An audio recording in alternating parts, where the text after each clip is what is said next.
Welcome back to the Girlfriend Doctor Show. First question for you today, very innocent question. Are you experiencing a pleasure deficit? Do you know what makes you happy? Have you heard the term pleasure deficit disorder? I think so many times we get caught up in our lives and we're just doing, and we're not being. We're not experiencing. We're not in the moment. We're not enjoying ourselves. And sometimes we've been doing this for so long, we don't even know what brings us pleasure anymore. And, pleasure from in and outside the bedroom. What gives us pleasure at work? What gives us pleasure at home? Where do we find joy in our lives in general? What makes us happy and how we can communicate it? So, if you guys listen to my 3 secrets to sexual desire, you will know that one of the number one secrets that I tell women that they need to know about men is that number one, men just want your his number one turn on is your turn on. They want you to be happy. They want you to experience pleasure. And that's when it comes to sexual intimacy. But this goes beyond the bedroom, right? Inside and outside the bedroom.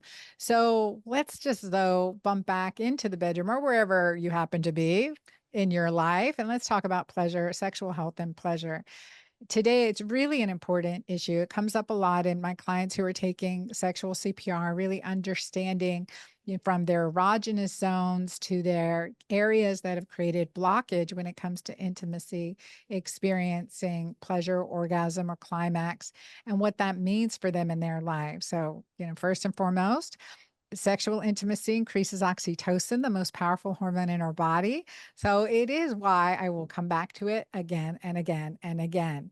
So I want to share with you today on the Girlfriend Doctor Show, I'm interviewing Danielle Bezalel. Danielle Bezalel. And I wanted to make sure I got her name right. It's a beautiful name. And she has a master's in public health. And she is the creator and executive producer and host of a show podcast called Sex Ed with DB. And it's a very popular podcast. You guys have to check it out. And she is bringing us all the sex ed you never got. And she earned her master's of public health with expertise in sexuality, sexual and reproductive health from Columbia University. She also focuses on centering LGBTQ plus and BIPOC, BIPOC experts. And so bringing a wide range of expertise experience to the conversation today. And when it comes to women's body, understanding our pleasure centers is key to having joy and expression in our lives, sexually and not. So welcome, Danielle, to the Girlfriend Doctor Show.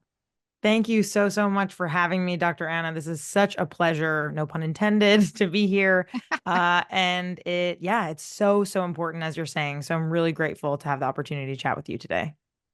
Well, tell us how you started with the sex ed focus. What really personally took you into this direction?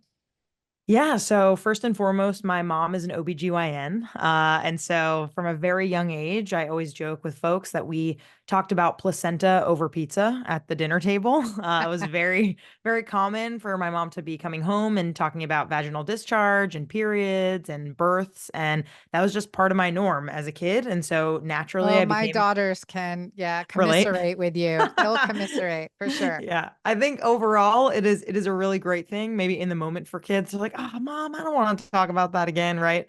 But yeah, I talk about it too, where like as a 12, 13-year-old getting my period for the first time, I really was wanting to use tampons, and my mom was trying to coach me from outside of the door, saying, you have to put your leg up on the toilet, insert it like this, X, Y, and Z. And I was having trouble. And I was like, just come in here. And she just came in the bathroom, helped me physically. She went on the floor and helped me with my tampon. And so from then on, a very core memory, you would say, I've been very intrigued and interested in the pursuit of women's sexual wellness and sexual health.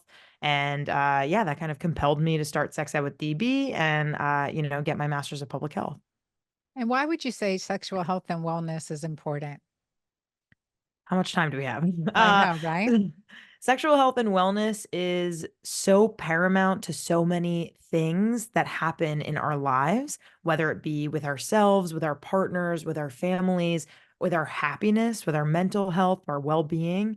And we'll kind of probably get into it in a little bit. But after doing a masturbation experiment myself to really understand how pleasure and sexual wellness played a part in my overall well-being, it is a very important piece of the pie that we really don't consider as much as we do sleep health and food health and exercise and therapy, mental health therapy, and all these things that now in 2024 we're very used to discussing, but we're still not quite there yet when it comes to talking about how important sexual health and wellness is for us for our overall health.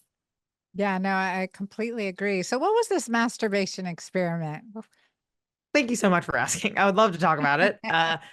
I work with the legendary Magic Wand company, and Mhm. so I decided last year with them to conduct a 3 week masturbation experiment where the question, the scientific question I was wanting to answer was what is the impact of daily Magic Wand use on my health and wellness as well as my sexual experience when comparing that to regular sexual activity in my life and no sexual activity at all. And so for consistency, I knew I needed to use a single method. And for me, that was the Magic Wand Original, does the trick every time, is a really easy plug in, plug out kind of Well, toy. describe the magic wand. We heard that. What does it look like? Would love to. Yeah. So you probably have seen the Magic Wand because it's so iconic. But if you haven't, it looks like a gigantic white microphone. And the original has, let me rephrase that. It looks like a big white microphone, but the head of it is kind of this foam kind of structure that is very large and covers a large surface area of the vulva. And so if you're someone with a vulva, then people typically really like the Magic Wand because it's very strong. I say that they have two modes, strong and stronger, and off is the only other mode. And so it really does help people reach orgasm if that's one of your goals when you're masturbating or when you're having sex with a partner. And so, yeah, so essentially, long story short, the project was 3 weeks. The first week was abstinence week, no sexual activity whatsoever. The second week was treatment week, which was magic wand use every single day with or without my partner. And the third week was regular week. So regular sexual activity with and without my magic wand. And every day I recorded measures on 27 variables, including stress, anxiety, productivity, mood, my horniness, my orgasm experience, and more. And then at the end of the 3 weeks, my team and I analyzed the results by noting changes in each variable over time. And yeah, I learned some really interesting key takeaways that I would love to share if that's of interest. Yeah, no, definitely. I mean, literally you took it as an experiment. Exactly. Yeah. This was an experiment. This is a, randomized prospective or trial. I know that is the gold standard in public health, this like randomized control trial. And for me, of course, like I am doing this experiment single subject. There, of course, are some biases, which I discuss at the end of the article if you want to read it.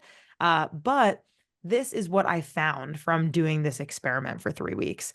The first key takeaway of four was when I use the magic wand every day, I experienced less stress, anxiety, and physical tension in my body. Really interesting.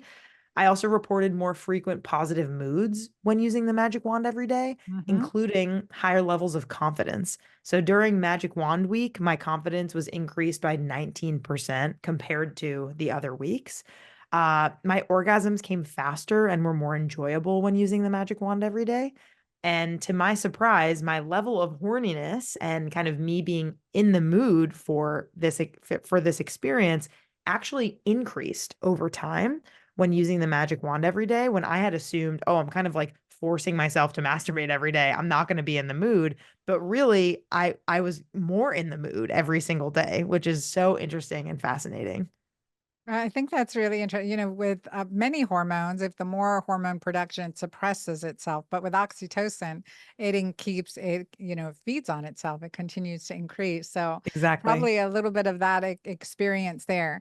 So you would say but now the magic wand is a high frequency, Very right? It's powerful toy. very powerful. So now what about vibrator damage? Any work in that area? What's your precautions around that? I think that it's really important for every single person to really listen to their own body when it comes to the way in which they're using toys. So I think like there is no study that necessarily says like this toy will hurt your vulva if you use it X amount of times. Like every person is different. And so for me, there was no experience that I had during this experiment where I had any vulvar pain or anything like that. There actually was a measurement that I was using to track that in case that was occurring. And Mhm. also, it really depends for people where they're at in their cycles, like how sensitive their clitoris is or their bodies, or how dry or not dry that their vagina is. So I think overall, the message there is that folks should absolutely be listening to their own bodies when it comes to the amount of pressure and the amount of times that you're using a vibrator. But if your body is responding in a way that is of pleasure and is not of pain, then I usually say go to town. Really enjoy yourself. There's so much, taboo and pressure to feel guilty about vibrator use that I think that in part we can't divorce mental health and kind of the idea of these feelings of stress and guilt with how it impacts our bodies. So the more we are to embrace kind of this idea of pleasure and that we are deserving of this pleasure, the more likely I personally believe that your body will respond as such.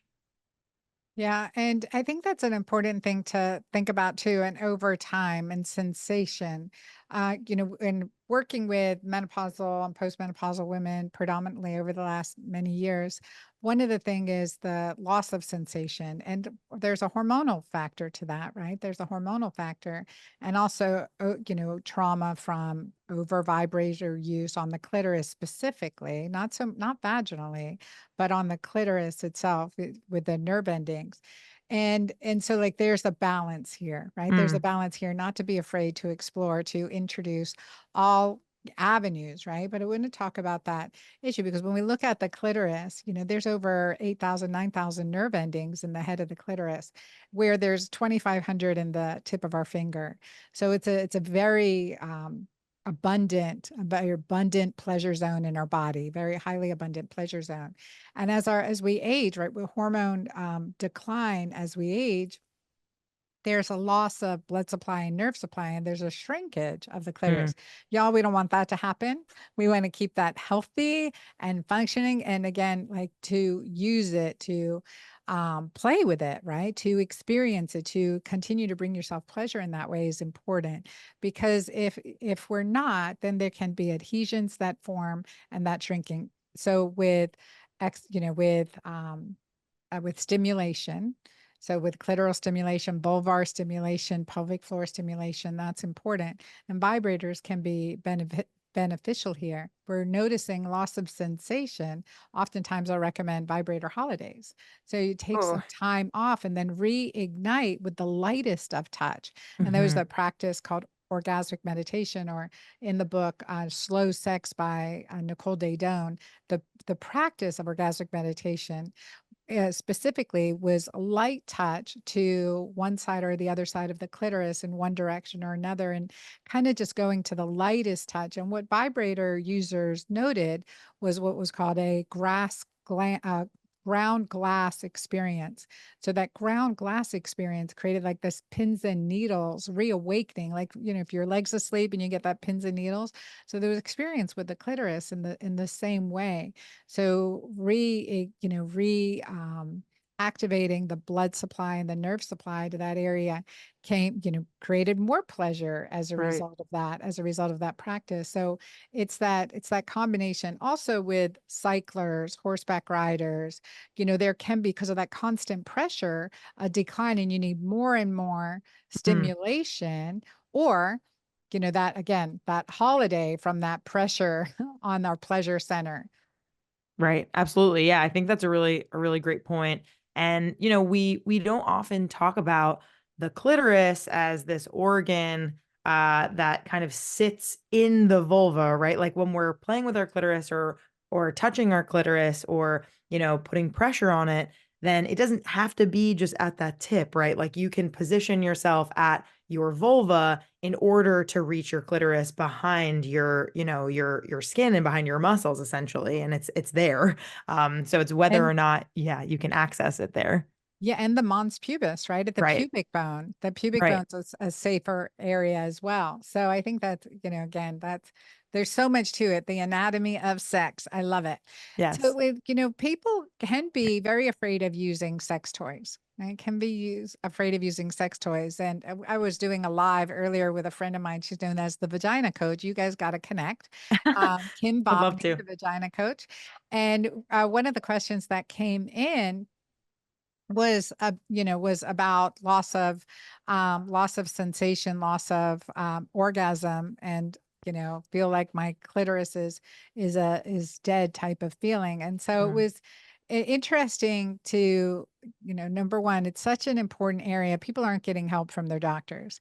I right. mean, they're just not getting help from their doctors, and so they're feeling at a loss for this. And this is where sex ed is necessary at any age, right? Completely. Yeah. I mean, I think that sex toys, have been around for years and years and years. In fact, I did a sex ed trivia in March, and the oldest dildo is thousands of years old, right? Like made of stone or something. So, like, people have been using items in order to make themselves feel good for a very, very long time. Vibrators, on the other hand, are a little bit more of a newer invention. And, despite the magic wand, for example, being around since the 70s, since then, in 2024, there are thousands and thousands of different kinds of vibrators that do really, really different things. And so, to your point, I do think people are nervous, in part because there's almost too much choice, right? So it's kind of like, where do I even start? What do I buy? What kind of material do I like? And at Sex Ed with DB, we last month had a really awesome Masturbation May webinar that's all about pleasure, masturbation, and choosing the right sex toy for you.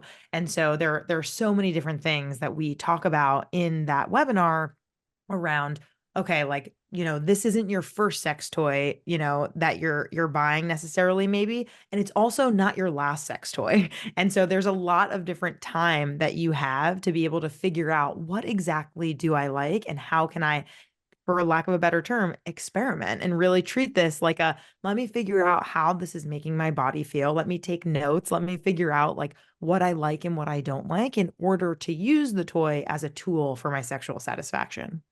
I love that because, it is very subjective. What do I like? And being able to check in myself, does this feel good? And for how long? And how is my body responding to this? And also the question is, how do I feel about it if it's been something that's taboo? So thinking back to my live that I did earlier, another woman who commented in, she said, it's been 8 years since I've had intercourse. Is it use it or lose it Mm. phenomena? I'm I like, you mean, gotta keep exercising it just like any muscle in your body. yes, exactly. And like, I do think it's a good opportunity to talk about, especially for like older generations, right? Like in the media, we are so used to thinking of sex in terms of like a straight, cis couple as like penis goes in vagina, like that is the only way to have sex. But let's talk about kissing. Let's talk about massage. Let's talk about fingering. Let's talk about oral. There are so many ways that we can engage in intimacy with a partner, and I feel like without that loaded pressure of, I need this penis inside of me in order to say that I'm having sex, right? Like, Right. if that is what you want to work towards, then that's really important to discuss with a pelvic floor therapist or a sex therapist or a mental health therapist and figure out, okay, is it a dilator thing where I'm training my body to, is it a hormone thing? Is it something where I need better lubricant or something that makes my vagina feel better and more lubricated? And at the end of the day, it's probably a combination of all of those things and figuring out how can I reach intimacy without putting so much pressure on myself to Mhm. have sex in this really prescriptive way. Right, and that it's not just about the climax, and you Right. talk about this. So, Danielle, I'd Yes. like you to elaborate on that. Absolutely. Yeah. I mean, going off of that idea, especially in the media, right? And in mainstream pornography, and this is changing, right? But I do think 80s, 90s, early 2000s, the norm that we saw was, a man, missionary on top of a woman. They're both howling and, out of excitement of orgasming at the same time. Very rare. Rarely ever Very happens, rare. if ever. And then the man just like rolls off the woman and that's it, right? And the reality is that sex looks so much more different than that. And it's really important to think about what does sex look like without centering orgasm, and specifically male orgasm, at the center of our sexual universe, right? And when we kind of crack open that idea, we allow ourselves to feel pleasure without feeling so much pressure to reach that climax. And so, to your point about, it's really important to go slow, and there's books and books about this. Amy from Shameless Sex, when I interviewed her on my podcast, she talks about going slow and then going slower than slow. And I think that idea is so critical to really be in tune with your body and figure out what am I enjoying here? Can I enjoy this without feeling like I need this huge peak? And if I'm someone who has trouble reaching that, then, am I unworthy? Absolutely not. Your body is worthy of love and of pleasure without the pressure to feel like you need to reach orgasm every time. Yeah, no, I agree. And when you take off the pleasure, the goal of climax, for instance, differentiating climax from orgasm takes off that pleasure. What's the experience? Like you mentioned earlier, okay, what feels good to you? Where are you finding pleasure in this? And communicating that. When my program, I have an online program called Sexual CPR. Right? It's a great name, right? Love it. Sexual CPR, but the ABCs of sexual CPR, just like you have the ABCs of CPR, cardiopulmonary resuscitation. So A Mhm. is accept where you are now as far as body image, how Mm, how you feel, how you look, and accept where you are right now because there's mirror neurons. And if you're down on yourself, that's communicated to your partner. The right. second is be present. So, presence is our greatest present. And then C is communication. I would say C is the most important piece, is communicating what you like, what you don't like. And Danielle, is it different in different relationships, whether it's a cis relationship or um, a homosexual relationship? What is the dynamics?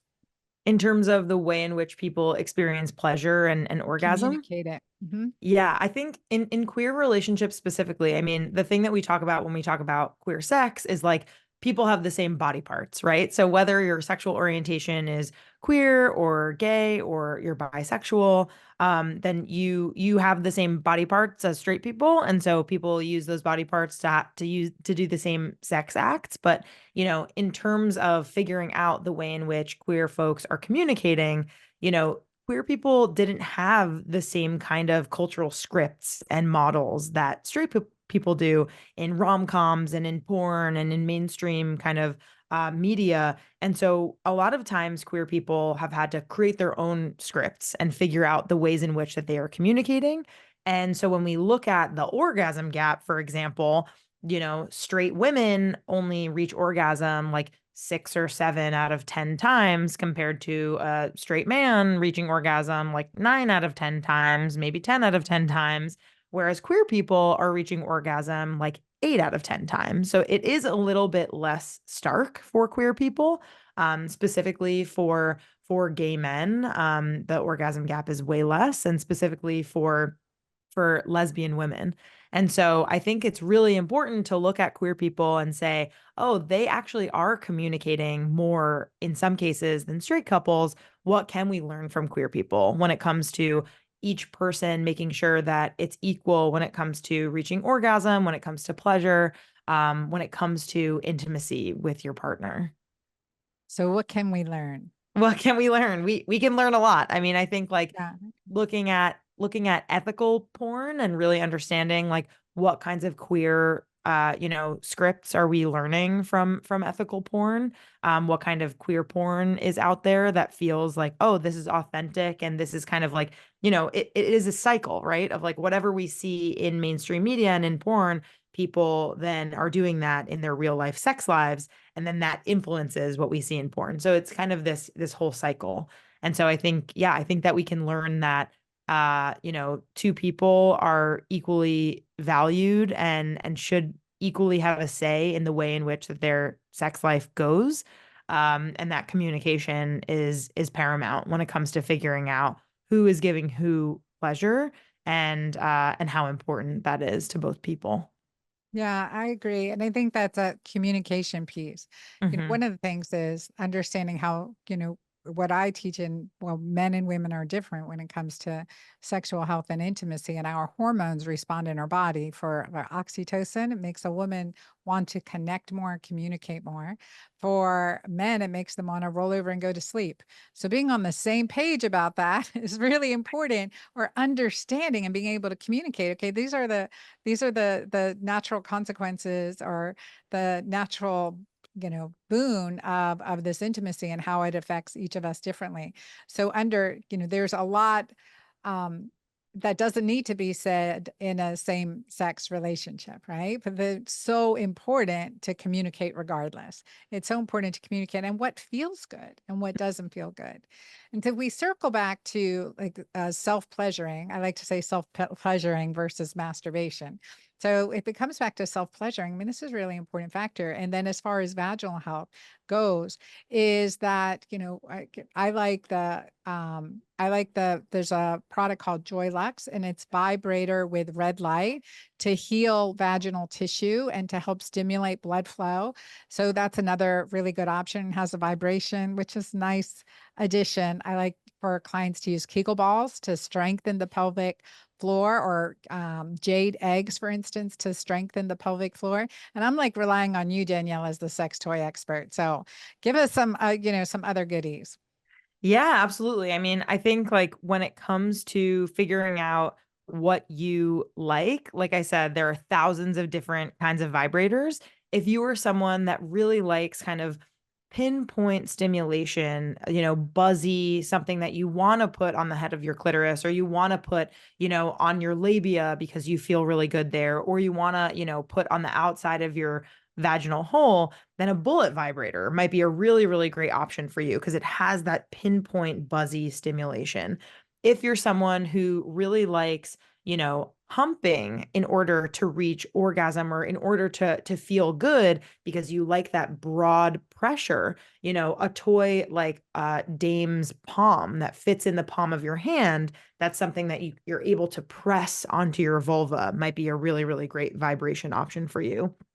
If you are someone that really likes internal and external stimulation at once, then there are hundreds of different rabbit vibes that you're going to be able to use, and some of them that turn inside of you in order to feel that pressure inside of the vaginal wall while you are feeling that pinpoint stimulation on the clitoris. So, there are so many different brands out there. I think the major thing that I want to stress is that sex toys are not regulated by the FDA as they should be right now. Technically, sex toys are considered novelty items in the US. And so that means that we need to be really, really careful and aware as consumers to pick something from a brand that we trust and that is, medically safe and has medically safe materials that we are pressing on very delicate parts of our bodies. It's really important that we pee after sex. It's really important that we are aware of the kinds of lubricant that we're using, for all of these reasons, right? We want to make sure that bacteria does not get inside of the urethra or the vagina, so that no infections happen. So that's the main thing that I really want to stress there. Yeah, I think that's so key. Clean up, hot soapy water, before use, after use, all that good stuff. And also when it comes to lubricants. So, I think this is such an important topic, and I have studied lubricants. Yes, I have studied lubricants in creating my product Jolva, which is a vaginal rejuvenation product. So that's vaginal rejuvenation, helps your body's natural moisture.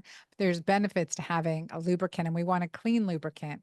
So I do a DIY. So Danielle, let me tell you my DIY lubricant. I use a fractionated MCT oil with 50-50 equal parts of a aloe vera gel, an organic aloe vera gel, and I combine those together and put a drop or two of essential oil.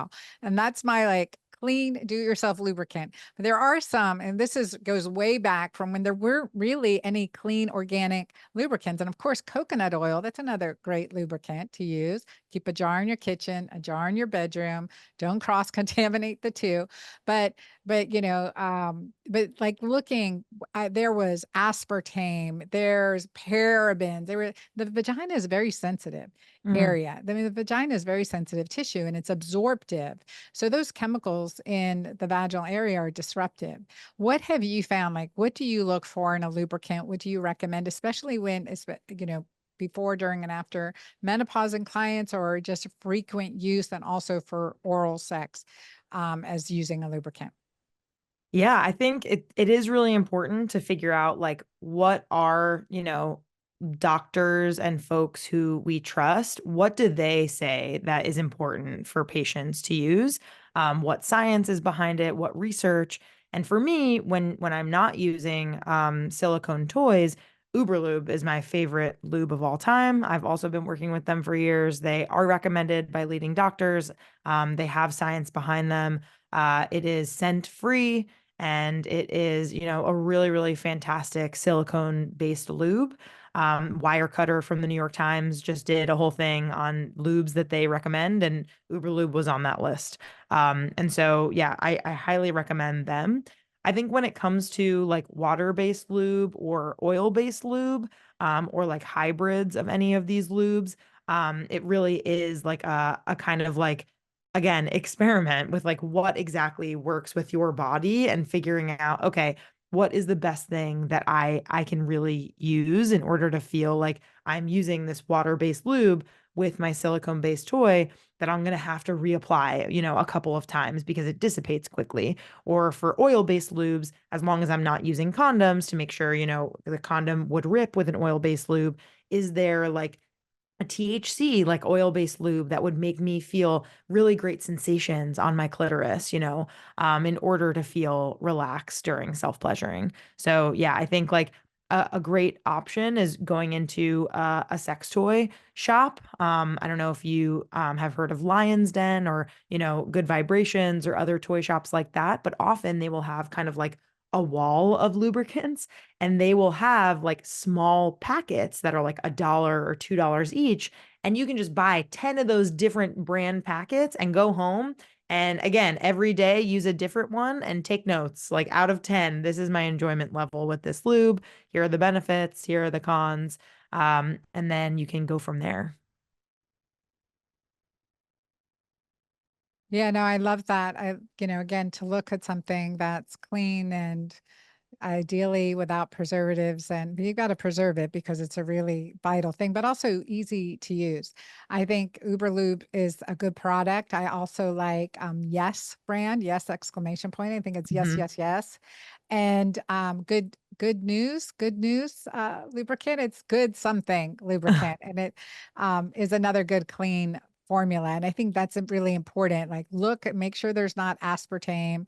You guys have done episodes on hormone disruptors, so we definitely don't want to put any hormone disruptors there, but also to try what feels good. KY jelly, neither of us mentioned that. And there's Yeah. a reason. Petroleum-based products, no. That there's a reason for that too. So also, how does it feel for you? How does it smell? Is it safe Yeah. is it safe to eat? If it's not, then don't put it on your vulva, essentially. So think Yes. about And that product too. Sliquid water-based lube is a great lube if you want to check that out. I think like they have the little packets and they have hybrid versions as well, so you can kind of check out what you like and what feels good. It's awesome. So much good stuff. So I know we could talk for a long time, Danielle. So tell our audience how they can catch up with you and learn more about what you're teaching, or um, and your Absolutely. podcast. Absolutely. Yeah. Thank you so much again, Dr. Anna. I really appreciate the opportunity to be here. And to everyone listening, if you enjoyed what I was talking about, we have over 200 podcast episodes of Sex Ed with DB, wherever you get your podcasts. And you can find us on Instagram at Sex Ed with DB Podcast, on TikTok and X at Sex Ed with DB. And you can write to us at sexedwithdb@gmail.com if you have any ideas or questions or you like this episode. We would love to hear from you. Yeah, absolutely. Thank you again, Danielle, for joining us today. There are times we just need to talk about uncomfortable topics, right? And this may be uncomfortable, but why is it uncomfortable? Because it's been taboo, because we've been shamed, um, because it's private, right? And we want to keep private things private. But yet, if we're not talking about it, then sometimes we're suffering in silence and we're not addressing areas that can have improvement in our lives. So this was important for me to talk about this with you. And then I think, as Danielle was talking about her OBGYN mom, oh my goodness, and growing up in that environment, I just had to think, okay, my daughters have had the same thing and they will listen to this episode. And it's important for me to educate, inspire, and to get the right information. And the right information comes from within. So I am big on the approaching, health and sensation and sexual health and intimacy from within. We touched on porn, and that's always a topic that sometimes comes up in sexual health. And take it for what it is. For me, I will relate to you a quote that I heard a long time ago that really speaks truth. And you think reality, like to think that sex is that porn represents sex is to think that reality represents a Schwarzenegger movie, right? And so we really want to look at what is true to us and learn from ourselves and not be persuaded one way or another, but be curious. What works for you? What are you interested in? What will bring you pleasure? And pleasure within your relationship, within your life, within your understanding of your body and improvement of how your body functions. So that's my goal for you. Would love to hear what you have to say about this episode. Is this something you want to hear more about? What areas resonated for you, or feedback in general? So I thank you for listening. I am your girlfriend. This is a girlfriend conversation. And even behind closed doors, although you may have been listening in the car with a car full of kids doing carpool. Well, I probably should have prefaced with this may be one you want to listen to in privacy. Anyway, sharing the news, sharing the wealth, sharing the information, always. I love being your girlfriend doctor. Till next time. Thanks for watching another episode of the Girlfriend Doctor podcast. Check out all the links below for more.